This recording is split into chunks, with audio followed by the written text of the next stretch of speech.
Ang bawat larawan ng Pasko ay may kwento. Kwento ng tawanan, pagmamahalan, at mga alaala na bumabalik tuwing tinitingnan natin ang mga nakaraan. Tulad ng sabay-sabay na pag-decorate ng Christmas tree at mga asaran ng magkakapatid na bumabalot ng ingay sa buong bahay. Ito ang mga panahon na nagiging mas buo ang bawat pamilya. Diyan na sila, nanay. O mga anak, nandito na kami. Tay, mano po. Gawa ka talaga sa lawa. Nay, mano po. Tawagan lang sana. O, pasensya na, nakito lang yung nakayata. Inside na rin ako makalata. Dito kung sa susunod na ano, babari ako ng para sa iyo. Kitay, alam ko yun. Okay lang yan? Tulong po yan. Salamat sa pagkain, nanay at tatay. Sa bawat Pasko, laging espesyal ang pagsasama-sama ng pamilya sa habag-kainan. Tawanan, kwentuhan, at pagmamahalan ang bumubuo sa diwa ng selebrasyon. Tulad ng sabay-sabay na paghahanda ng Noche Buena, ang mga biruan habang nag-aayos ng mesa, at ang walang katapusang kwentuhan tungkol sa mga alaala ng nakaraan.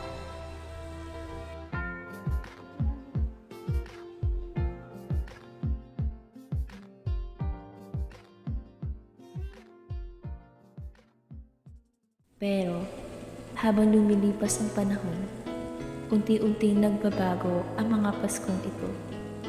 Ang mga tawanan ay nababawasan at ang mga upuan sa hapag ay unti-unting nawawalan ng laman. Nauna si Ana, ang panganay, para magtrabaho sa Manila. Sinundan ni Jerome na nagdesisyong subukan ang kanyang kapalaran sa ibang bansa.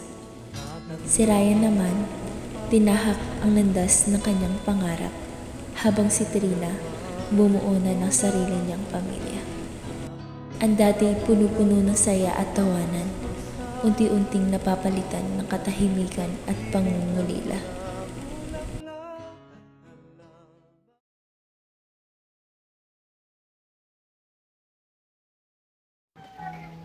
Tawagan ko nga sila, magpapasko na.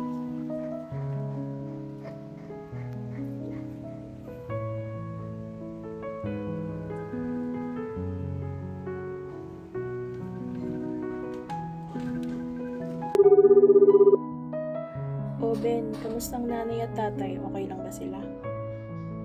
Oo, okay lang sila, nanay. Pinapatanong ko lang kung uuwi kayo ngayong Pasko. Kasi ilang taon na rin di tayo kompleto sa Pasko eh. Ben, hindi muna.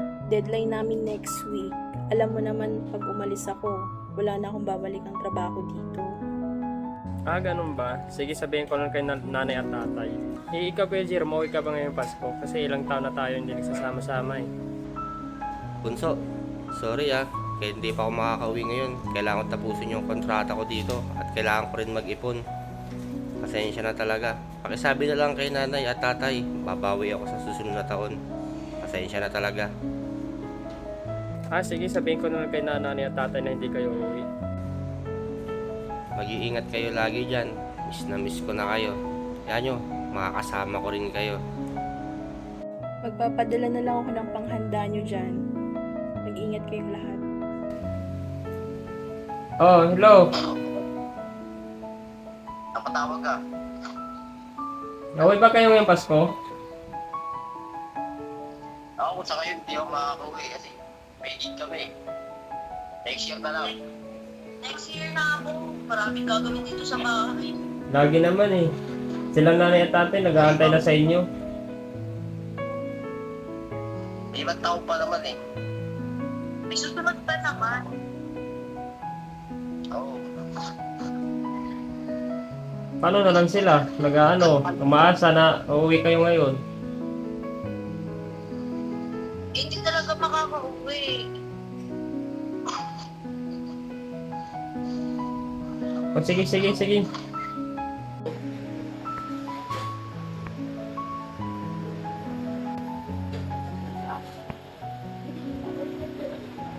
Alam mo, Warlito, dati, mga anak natin na nag-aantay.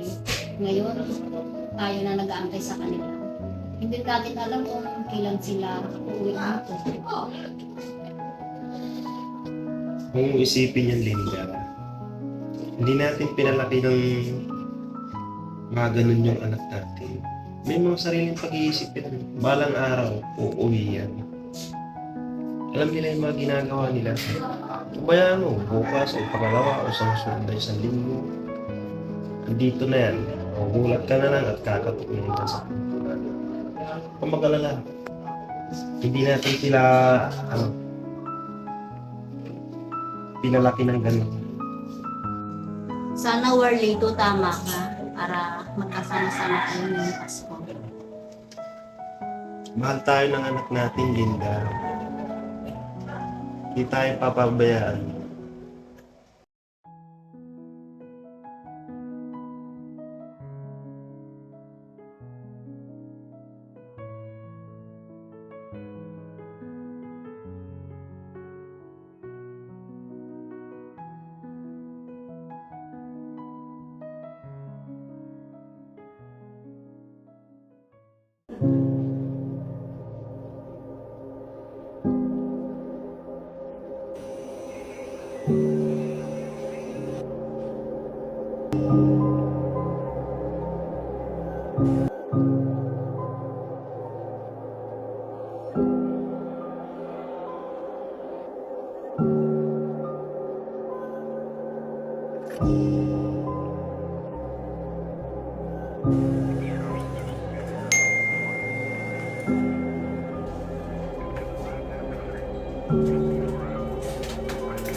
Namimiss ko na ang pamilya ko.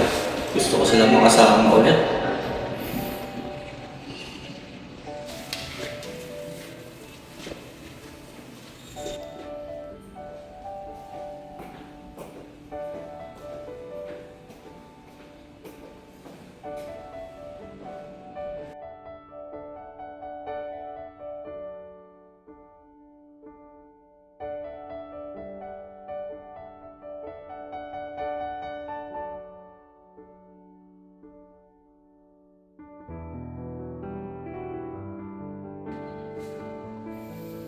Gusto ko ulit sila makasama ngayong Pasko.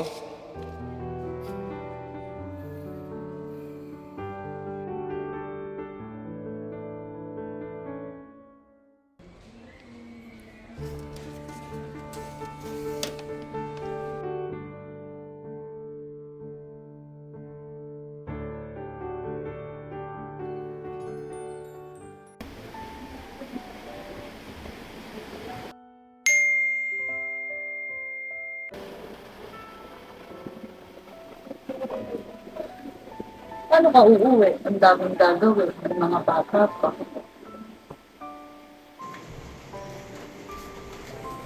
Bakit? Anong problema? Eh paano?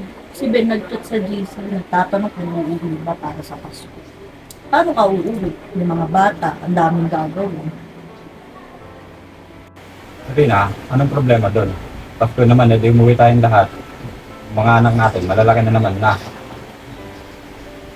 Oo nga na, gusto ko din makita sila Lola. Miss ko na din sila. Tama naman, matagal na rin simula na hindi tayo nakaka-uwi kay nanay at tatay. Uwi tayo sa Pasko. Uwi sa Pasko.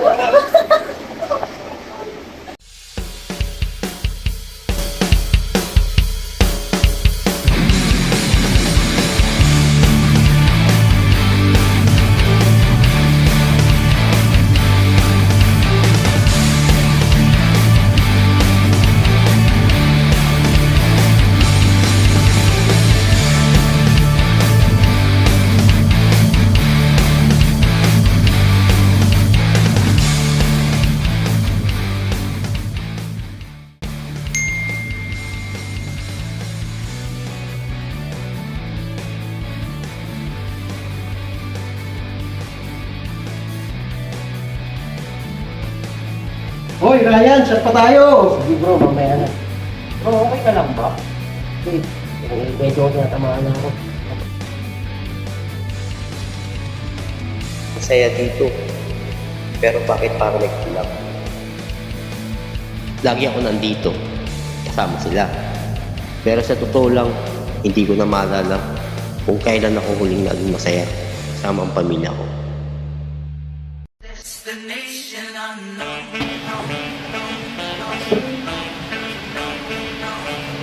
Pre, wala na ako. Oren! Saan ka pupunta? Nag-uumpisa pa lang tayo. Halika na dito. Di pre, uwi mo lang ako sa pamilya ko. Ingat! Ingat pre. Ingat ka na lang.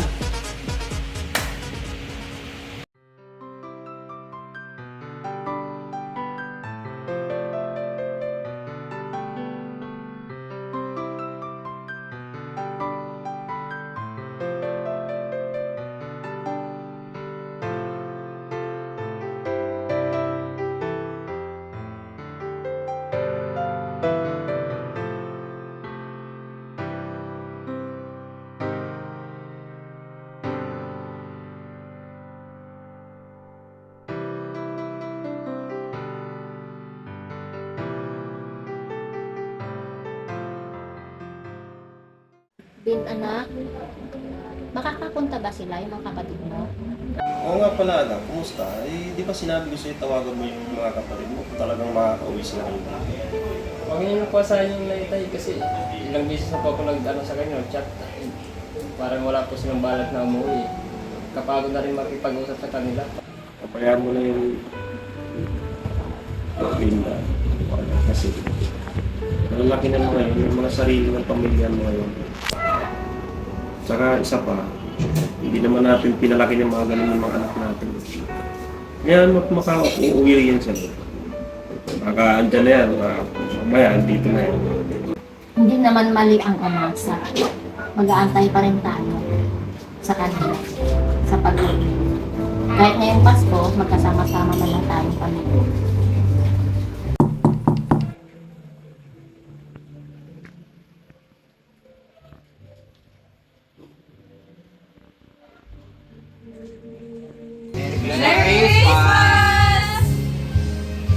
Sabi kuya, buti na kauwi kayo. Kanina pa kayo natay nanay. Buti nakauwi kayo. Mother, may pasalubong! Ang hirap mo yung bago na lang kuya.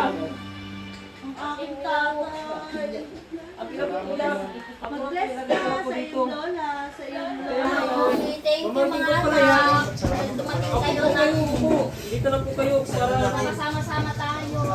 Kahit pa paano. kayo po. Kala ko hindi na kayo dumating. Parang dumami na yung handa natin ha. Kanina pansit lang yun ha. Kaya na po, kain na po kayo. Salamat naman po. Kulang po kayo. Teka lang, may kulang. Nasaan si Jerome? Oo nga no. Kasi kuya. Hindi ko ba kasama yung kuya mo? Wala eh, hindi siya kasali dito sa akin eh. Parang magpapalito, hindi sinambangan eh. Kaya tabala ka rin kayo. Ikaw ano, hindi mo ba Hindi po kasi nag-visit ko na po yung ano, para walang balak umuwi eh. Hindi ko pa mga ulipat. Paano mag-surprise dito eh? Hindi na, hindi ba kayo mag-uusap? Sana makarating siya. Sama-sama tayo.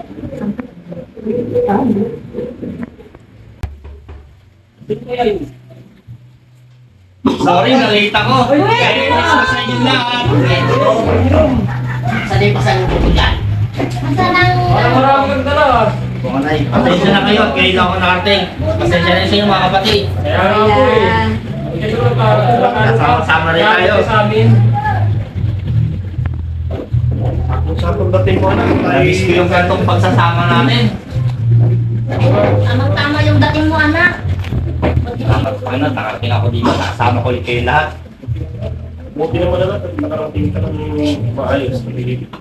Itong nanay mo ay nag-aalala na sa iyo eh. O siya, sige. Ngayon, dahil magkakasama na tayo, kain na tayo. O sino magdilig ng prayer? Mga anak, tayo mag-give muna ng prayer ha. Linda. Sa ngalan ng anak, ng ama, sa anak, ng Espiritu Santo. Lord, maraming salamat at nakarating ng ligtas sa ating mga anak. Kami po ay nagkasalo-salo at kasalo sa hapunan na ito. At sana ay patuloy nitong biyayaan ang bawat isa sa amin, ng aking mga anak, at sana bigyan niyo po kami ng marami pang mahaba pang buhay at pabigyan pa kami ng mahabang pagsasama ng aming pinakamamahal na si Linda. Amen! Amen. Sa bawat tawanan, kwentuhan at kulitan, nabubuo ang isang perpektong larawan ng Pasko. Ang ingay ng pamilya na nagbibigay buhay sa bawat sulok ng tahanan. Sa piling ng mga mahal sa buhay, nararamdaman mo kung gaano kaganda at kahalaga ang bawat sandali. Ang larawan ng Pasko ay hindi nakikita sa magagarang dekorasyon o mamahaling regalo. Ito ay nasa mga ngiti, yakap at pagsasama ng pamilya. Kaya't ngayong Pasko, sama-sama nating ipinta ang pinakamagandang larawan, ang larawan ng pagmamahalan at pagkakaisa.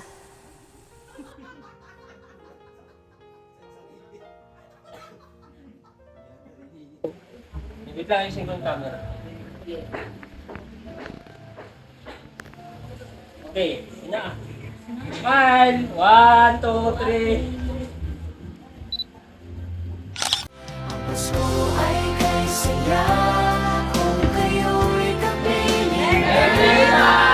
Sana pagsapit ng Pasko, kayo'y naririto. Kahit pa malayo ka, kahit nasaan ka pa, maligayang bati para sa inyo sa araw ng Pasko.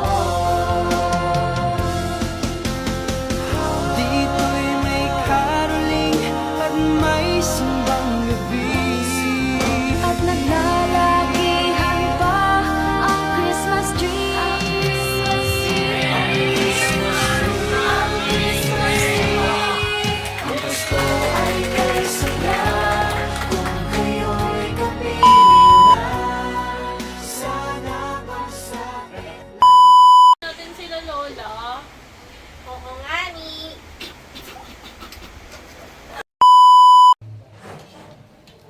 Sige na nga, magpakabusog na kayo.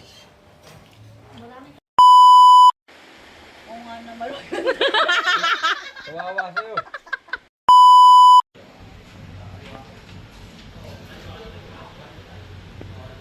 Wait lang ulit. Saan ka pupunta? Saan na nag- Oh, hindi ko yan! Hindi ka! Ganun ba?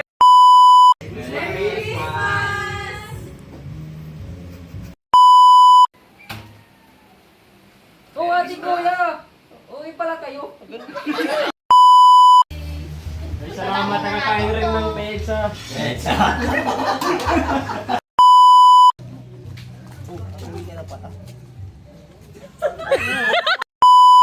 Go. Ayan na sila na, ilang beses na rin hindi sila umuwi. Nakakainis na rin makipag-ano sa kanila, makipag-usap.